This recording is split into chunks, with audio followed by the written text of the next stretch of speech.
So let's take a look at the importance of fostering a strength-based focused culture in organizations, which should be of interest to HR professionals, leaders, career coaches, etc. So I'm going to ask a question first, though. What does it mean to foster a strength-focused culture? If you could type in the chat or come off of the mic. We have a small intimate group right now, so feel free to do either. What does it mean to foster a strength-focused culture? I feel like I have a sense of what it means to not do it, which is dysfunction, people feeling boxed into what they're doing, whether it makes Hmm. sense for them to be doing it or not. Um, so that's problematic. Hmm. Yeah, great example, Kenneth. Well, one Any other aspect, thoughts?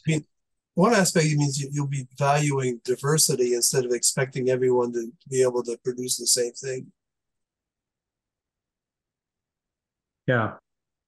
And I know there's some DEI initiatives. That's a big hot topic with the group that I'm with CBODN. So that kind of leads into what you're sharing right now, Ron.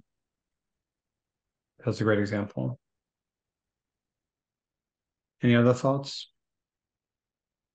So Alicia says to give people more positive feedback and hope that motivate them to achieve peak performance. Nice. Yeah, I think a lot of people value that as well. And here are some examples, some other examples on how to build a strength-focused culture. Innovation and creativity. Strengths-focused culture encourages employees to apply their unique talents to problem solving and innovation. So to your point, Ron, diverse strengths contribute to a richer pool of ideas and solutions. And that drives creativity and innovation within the organization. Again, that continuous learning and development. A strength-focused culture encourages employees to develop and refine their strengths. They invest in training and development programs that help individuals maximize their potential, contributing to their growth and the organization's success. Let me ask another question. How do you see leaders leveraging strengths to be more effective in their role? And what strengths do you think are most important to possess as a leader? How do you see leaders leveraging their strengths to be more effective in their role? And what strengths do you think are most important to possess as a leader? I myself look for a mentoring kind of approach and helping people to see to buy into the mission or what's in it for them, so they're Hmm, more likely to follow along and contribute. nice. What else? Anyone else have anything else? I, Mark, I Go would ahead. just add that in addition to building this kind of culture, one important element might be celebrating the strengths. Finding Yes, ways when you have wins on projects to celebrate how people's strengths contributed to that win. that's a great idea. Yeah. Well, Another thing might be, trusting that once you have the right people, you can trust them to do their jobs. And right. so not micromanaging.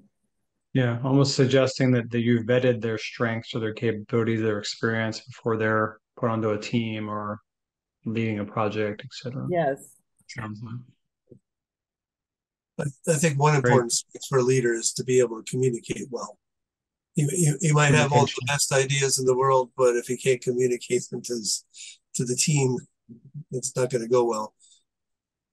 Yeah. Otherwise, you stay a secret because people don't know what your vision is. Can you stay in your office? And you're introverted. I don't want to deal Right. with people. So you don't want to be a secret, right? If you're going to want to be an effective leader.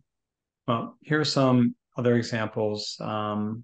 These are some examples of strategies, anyway, that leaders can use to promote a strength-based focused culture within their organizations.